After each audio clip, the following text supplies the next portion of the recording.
Abirami Sekar YouTube channel நேயர்களுக்கு அபிராமி சேகரின் அன்பான வணக்கங்கள். சித்த நட்சத்திரத்தில் பிறந்தவங்களுக்கு இந்த தமிழ் விஸ்வாவசு வருஷம் எப்படி இருக்கும் இதான் நம்ம பார்க்குறோம். சித்திரை 1-2 பாதத்தில் பிறந்தா நீங்கள் கன்னி ராசியில் பிறந்திருக்கீங்க. சித்திரை 3-4 பாதத்தில் பிறந்தவங்க துலாம் ராசியில் பிறந்தவங்க உங்களுக்கு தெரியும். நம்ம இங்கே ராசி பலன் பார்க்கல. ஒருவேளை உங்களுக்கு ராசி பலன் வேணும்னா இதுக்குன்னு தனியாக என்னுடைய சேனலில் நான் வீடியோ போட்டிருக்கேன். கன்னிக்கும் துலாமுக்கும் ராசி பலன் பாருங்கள் விருப்பம் உள்ளவங்க. இங்கே சித்திர நட்சத்திரத்தில் பிறந்த நீங்கள் எப்படி இருப்பீங்க, நீங்கள் எந்த ராசியில் பிறந்திருந்தாலும் சரி, இதுதான் நம்ம பார்க்க போகிறோம். இந்த தமிழ் விஸ்வாவசு வருஷத்தில் கிட்டத்தட்ட 3 முக்கியமான கிரகங்களுடைய பயிற்சி இருக்குது. சித்திரை 31ஆம் தேதி, இங்கிலீஷ்க்கு மே 14ஆம் தேதி குரு பகவான் ரிஷபராசிலிருந்து மிதுன ராசிக்கு பயிற்சி ஆகிறார். அடுத்தபடியாக வைகாசி 4ஆம் தேதி, மே 18ஆம் தேதி ராகு கேது பயிற்சி. ராகு பகவான் கும்பராசிக்கும் கேது சிம்ம ராசிக்கும் பயிற்சி ஆகிறாங்க. ஆக குரு, சனி, ராகு, கேது இந்த கிரகங்கள் எங்கெல்லாம் கோச்சாரத்தில் இருக்காங்க, எந்த நட்சத்திரத்துலலாம் சஞ்சாரம் பண்ணுறாங்க, அவங்க எங்கெல்லாம் பார்க்குறாங்க, இதையெல்லாம் கணக்கில் எடுத்துகிட்டு மற்ற கிரகங்களையும் கணக்கில் எடுத்துக்கிட்டு சித்திர நட்சத்திரத்தில் பிறந்தவங்களுக்கு எப்படியாகப்பட்ட பொதுவான பலன்கள் நடக்கும் அதான் பார்க்குறோம். இந்த வீடியோ பார்க்கறதுக்கு முன்னாடி நீங்கள் ஒரு முக்கியமான விஷயத்தை ஞாபகத்தில் வச்சுக்கிட்டு பாருங்கள். ஒரு கிரகம் நமக்கு நன்மையை செய்யுதுன்னா அதே கிரகம் வேறொரு சந்தர்ப்பத்தில் நமக்கு கெடுதல் பலன்களை செய்யும். இதே தான் ஒரு கிரகம் நன்மையை செஞ்சால் வேற கிரகம் நமக்கு தீமையை செய்யும். இதுதான் கிரகங்களுடைய குணாதிசயம். 9 கிரகங்களும் நல்ல கிரகங்கள் தான், 9 கிரகங்களும் பாப கிரகங்கள் தான். அந்த அடிப்படையில் சித்திர நட்சத்திரத்தில் பிறந்தவங்களுக்கு இந்த வருஷம் முதல்ல உங்களுக்கான தைரியம், தன்னம்பிக்கை பெரிய லெவலில் கூடும். அது மட்டுமல்ல, இந்த காலகட்டங்களில் யாரெல்லாம் இது வரைக்கும் கையில் பெருசாக பணம் இல்லாமல் இருந்துச்சோ இந்த வருஷத்தில் பணப்புழக்கம் உங்களுக்கு ஓரளவுக்கு இருக்கும். கையில் மணி ரொட்டேஷன் நல்லா இருக்குது. அது மட்டும் இல்லை, யாருடைய பணமாவது உங்கள் கையில் இருக்கும். ரொம்ப நாளாக நகை வாங்கணும்னு நினச்சவங்க, நல்ல ஒரு ஆடை ஆபரணம் வாங்கணும்னு ஆசைப்பட்டவங்க, உங்கள் அத்தனை பேருக்கும் இந்த வருஷம் வாங்குவதற்கான ஒரு வாய்ப்பு, ஒரு சந்தர்ப்பம், ஒரு சூழ்நிலைகள் உங்களுக்கு உருவாகும். இது எல்லாமே இந்த வருஷம் இருக்குது. அதே சமயத்தில் சித்திர நட்சத்திரத்தில் பிறந்தவங்களுக்கு முதலீடு பண்ணுறதுக்கான வாய்ப்பும் நிறைய உண்டு. எனக்கு முதலீடு பண்ணுறதுக்கான வாய்ப்பு இல்லைன்னு நினைக்கிறவங்களுக்கு தேவையற்ற செலவினங்களும் இந்த வருஷம் இருக்குது. ஸோ இந்த வருஷத்தை பொறுத்த வரைக்கும் நீங்கள் யாரெல்லாம் கடந்த காலங்களில் எனக்குன்னு சொத்து வாங்கணும்னு நினச்சேன் முடியலன்னு நினச்சிங்களோ இந்த வருஷம் வாங்குவீங்க. சொத்து மட்டுமல்ல, வீடு கட்டணும்னு நினச்சவங்க அல்லது வீடு வாங்கணும்னு நினச்சவங்களுக்கு இறை அருளால் அதெல்லாம் கிடைப்பதற்கான வாய்ப்பு நிறைய உண்டு. நிறைய வீட்டு உபயோகப் பொருட்களும் இந்த வருஷம் வாங்குவீங்க. குறிப்பாக வண்டி வாகனங்கள் வாங்குவதற்கான வாய்ப்பும் சித்திர நட்சத்திரத்தில் பிறந்தவங்களுக்கு இருக்குது. இதெல்லாம் வாங்குறதுக்கு எனக்கு பணம் இல்லை, பொருள் இல்லை, எப்படி வாங்குவேன்னு கவலைப்படாதீங்க. நீங்கள் லோன் வாங்கி இதெல்லாம் வாங்குறதுக்கான வாய்ப்புகள் இருக்குது. இந்த வருஷம் நீங்கள் அவசியம் ஏதாவது ஒரு கடனை வாங்குங்க அல்லது கடனை கிரியேட் பண்ணுங்க. இது உங்களை பொறுத்த வரைக்கும் ரொம்ப முக்கியம். ஏன்னா இந்த வருஷத்தினுடைய கிரக நிலைகள் சித்திர நட்சத்திரத்தில் பிறந்தவங்களுக்கு அப்படிப்பட்ட பலன்களை செய்யும்.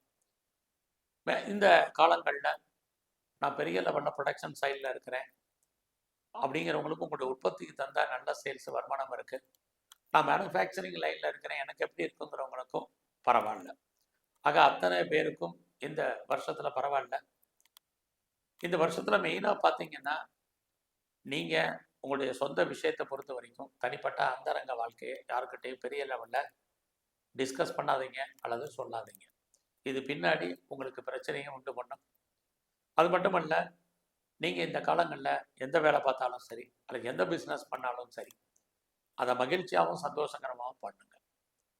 வாழ்க்கையில் உங்களுக்கு எல்லாம் இருந்தால் கூட ஏதோ ஒரு விதத்தை இருக்கும், இருந்தும் இல்லாத போல வாழ்கிறதுக்கான சூழ்நிலைகளை உருவாக்க கிரக நிலைகள்.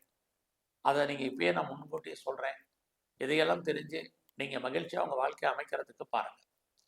கிடைச்ச வரைக்கும் எல்லாத்தையும் சந்தோஷமாக அணுவீங்க. இதுதான் இந்த வருஷத்தில் உங்களை பொறுத்த வரைக்கும் சித்திர நட்சத்திரத்தில் நீங்கள் ஃபாலோ பண்ண வேண்டிய முக்கியமான விஷயம்.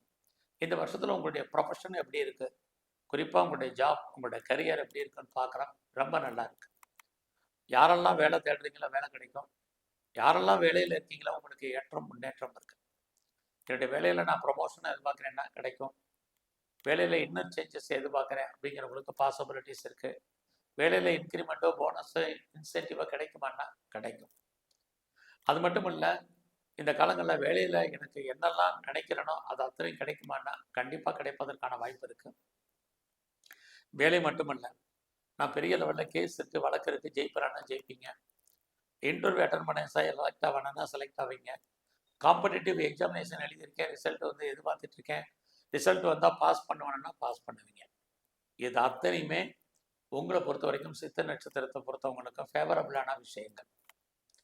பட் அதே சமயத்தில் இந்த வருஷம் உங்களை பொறுத்த வரைக்கும் உடல் ஆரோக்கியத்தில் மிக கவனம். அதுலேயும் உங்களுக்கு உடலில் இனம் காண முடியாத வியாதிகள், வைரல் ஃபீவர் வர்றதுக்கு, அதுலேயும் unidentified disease, scan, X-ray, ECG, எம்ஆர்ஐக்கெல்லாம் உங்களுக்கு வர்ற வியாதி கட்டுப்படாது. ஏற்கனவே உடம்புல டிசீஸ் இருக்கிறவங்க, குறிப்பாக டயபெட்டிக், ஒபிசிட்டி, தைராய்டு ப்ராப்ளம் இருக்கிறவங்க, அலர்ஜி, ஸ்கின் டிசீஸ் இருக்கிறவங்க, கட்டி கேன்சர் இருக்கிறவங்க அத்தனை பேரும் உடலில் சின்ன பிரச்சனைனாலும் நல்ல டாக்டரை கவனித்து பாருங்கள். இது இந்த வருஷம் உங்களை பொறுத்த வரைக்கும் ரொம்ப முக்கியம். நான் முதலே சொன்னேன், கடன் வாங்க வேண்டிய சூழ்நிலை ஒன்று. ஒருவேளை கடன் உங்களுக்கு பெரிய லெவலில் இருக்குது அப்படின்னா நீங்கள் நோயினுடைய தன்மையிலிருந்து விடுபடுறதுக்கான வாய்ப்பு குறையும். இதுதான் இங்கே யதார்த்தமான விஷயம். ஜோதிட சாஸ்திரமே ஹெல்த் அண்ட் வெல்த்து தான். உங்களுக்கு வெல்த்து கூடும்போது ஹெல்த் அஃபெக்ட் ஆகும். அதனால தான் லோனை கிரியேட் பண்ணுற சொல்கிறதுக்கு காரணம். இந்த வருஷம் சித்த நட்சத்திரத்தில் பிறந்தவங்களுக்கு புதுசாக காதல் விஷயங்கள், உங்களுடைய லவ் சக்ஸஸால் நிறைய ஸ்ட்ரகிள் இருந்தாலும் உங்களுக்கு அஃபேருக்கான பாசிபிலிட்டிஸ் உண்டு. இது வரைக்கும் எனக்கு திருமணம் நடக்கலை அப்படிங்கிறவங்களுக்கு திருமணத்துக்கான வாய்ப்பு. கடுமையான போராட்டத்துக்கு இடையில லைஃப்பில் இந்த வருஷம் உங்களுக்கு திருமணம். இந்த வருஷம் திருமணத்துக்கு முன்னாடியுமே யாரெல்லாம் டிவர்ஸ்க்கு அப்ளை பண்ணியிருக்கீங்களோ உங்களுக்கு டிவர்ஸ் கிடைக்கும்.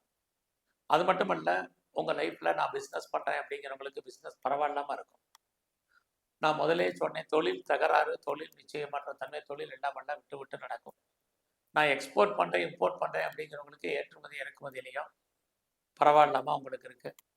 இந்த வருஷம் உங்களுடைய education, under education, higher study ரெண்டுமே ரொம்ப நல்லாவே இருக்குது. எது எப்படி இருந்தாலும் இந்த வருஷம் உங்களுடைய அந்தஸ்து புகழ் கூடுவதற்கான வாய்ப்புகள் நிறையா இருக்குது. நான் கவர்மெண்ட்டால் எனக்கு காரியம் ஆகணும்னு நினைக்கிறவங்களுக்கு அதுக்கான பாசிபிலிட்டிஸ் இருக்குது. பெரிய லெவலில் நான் இண்டஸ்ட்ரியல் ஆரம்பிக்கணும், ஒரு ஸ்டார்ட் அப் கம்பெனி ஆரம்பிக்கணும்னு நினைக்கிறவங்களுக்கு அதுக்கான வாய்ப்பு, சந்தர்ப்பங்கள் எல்லாம் இந்த வருஷத்தில் நிறையா இருக்குது. நீங்கள் வெளியூரில் இன்வெஸ்ட்மெண்ட் பண்ணணும் அல்லது வெளிநாட்டில் இன்வெஸ்ட்மெண்ட் பண்ணணும்னு நினைக்கிறவங்க தாராளமாக இந்த வருஷம் பண்ணுங்கள். இந்த வருஷத்தில் எதிர்பாராத முயற்சிகளில் சின்ன சின்ன தடைகள் ஏற்படும்.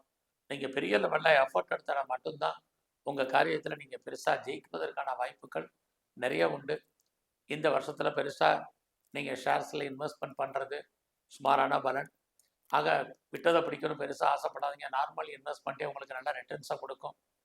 இந்த வருஷத்தில் நீங்கள் கலைத்துறையில் இருந்தீங்கன்னா பெருசாக உங்களுக்கு புகழ் அந்தஸ்து இருக்கவில்லையே, வருமானங்கள் நார்மலாக தான் இந்த வருஷம் உங்களுக்கு இருக்குது. இந்த வருஷத்தை பொறுத்த வரைக்கும் நீங்கள் உங்களுடைய பிஸ்னஸை பெருசாக எக்ஸ்பாண்ட் பண்ணுறதுக்கான வாய்ப்புகள், சந்தர்ப்பங்கள், ஆப்பர்ச்சுனிட்டி எல்லாம் உங்களுக்கு பெரிய லெவலில் கிடைப்பதற்கான வாய்ப்புகள் உண்டு. சமூகத்தில் உங்களுக்கு அந்தஸ்து கூடும், பெரிய மனிதர்களுடைய நட்பு கிடைப்பதற்கான வாய்ப்பு நிறைய உண்டு. அரசியல் வாழ்க்கையில் நீங்கள் புகழ் அந்தஸ்து அடைஞ்சால் கூட எதிரிகளால் உங்களுக்கு தேவையற்ற பிரச்சனைகள் உண்டு. ஆக நீங்கள் சித்திர நட்சத்திரத்தில் பிறந்த உங்களுக்கு இந்த வருஷம் முழுவதுமே நீங்கள் துர்க்கையும் காளியும் பிரதானமாக வழிபாடு பண்ணுங்கள். எங்கெல்லாம் பெருமாள் கோயில் இருக்கோ அங்கெல்லாம் தன்வந்திரி பகவானை வழிபாடு பண்ணுங்கள். பைரவருடைய வழிபாடு, உடல் ஆரோக்கியம் உங்களுக்கு நன்கு அமையும். நன்றி, வணக்கம்.